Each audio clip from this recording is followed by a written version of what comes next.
Hii hapa ninakupa ni siri ya choo safi, salama na cha kudumu kwa muda mrefu.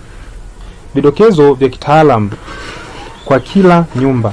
Choo ni sehemu inayotumika kila siku na kila mwanafamilia, lakini pia ni sehemu inayopuuzwa zaidi katika matengenezo ya nyumba.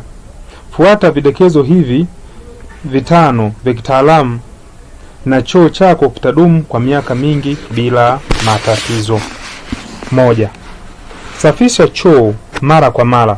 Usafi wa choo ni starehe, ni wajibu wa afya. Safisha sakafu, kuta, sinki na vipande vyote vinavyoshikwa kwa mikono. Safisha angalau mara 2 kwa wiki au kila siku kama inawezekana. Ule usafi mkubwa kabisa. Achana na mdogo mdogo, tulimba mara kwa mara. Tumia dawa ya kuua vijidudu. Dawa za ubora wa hali ya juu. Choo kisafi kinazuia magonjwa, harufu mbaya na aibu mbele ya wageni. Tukija si wageni wako, kitasaidia kuzuia harufu. Kwa hiyo ni muhimu sana uweze kuzingatia hili, na ndio jambo kubwa na la kwanza kabisa ili choo chako kiweze kudumu. 2.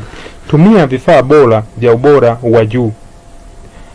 Hapa ndipo watu wengi wanakosea kwa kuokoa pesa kidogo. Sinki, mabomba, valves na vifaa vyote chagua vya ubora wa hali ya juu. Vifaa vya bei rahisi sana huvunjika haraka na vinagharimu zaidi baadaye. Chagua vifaa vilivyokidhi viwango vya TBS, kimaanisha shirika la viwango Tanzania, kwa waliopo Tanzania. Vifaa bora ni uwekezaji, sio gharama ya ziada. 3. Kagua mara kwa mara. Usisahau ukaguzi wa kawaida wa vifaa vyote vya choo. Kagua mabomba, ona kama kuna uvujaji mdogo. Kagua cistern, ihakikishe inafanya kazi vizuri.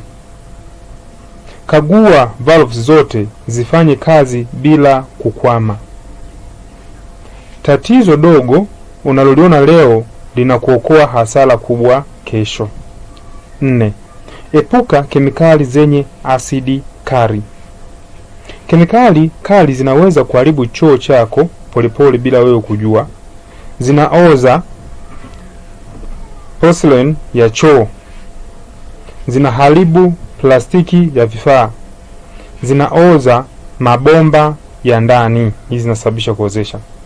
Tumia tu dawa za usafi zisizo na asidi kali. Soma maelezo ya kemikali kabla ya kuitumia. Yanakuwa yameandikwa pale nje. Kemikali ya bei nafuu inaweza kukugharimu kununua choo kipya mapema. 5. Hakikisha hewa inaingia vizuri.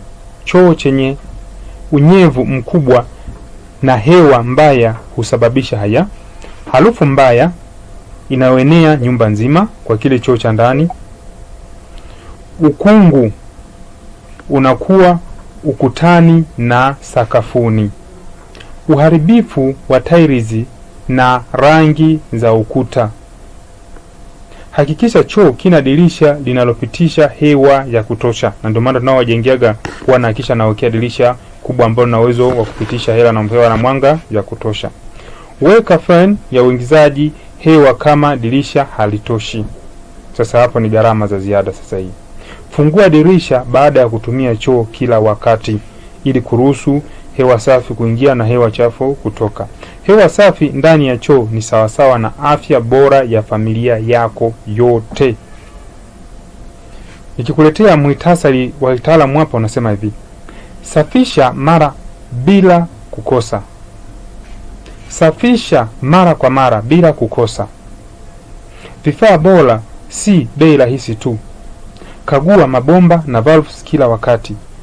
Kemikali salama. Epuka zenye asidi kali. Hewa safi, dirisha au fan ya uingizaji hewa. Choo bora si cha gharama tu, ni cha matengenezo mazuri ya kila siku. Unahitaji kujenga nyumba au unahitaji ramani?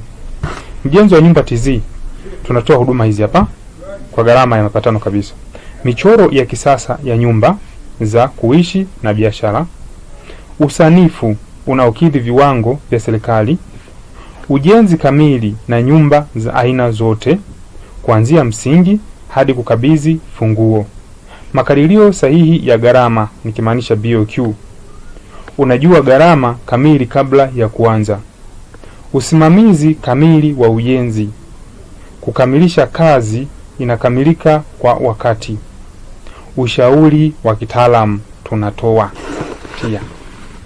Ukitaka kuwasiliana na sisi ili uweze kufanyia kazi hizo za kujenga au unahitaji ramani, maana ramani inaweza kufikia popote ulipo duniani, basi wasiliana na mimi kwa namba hizi.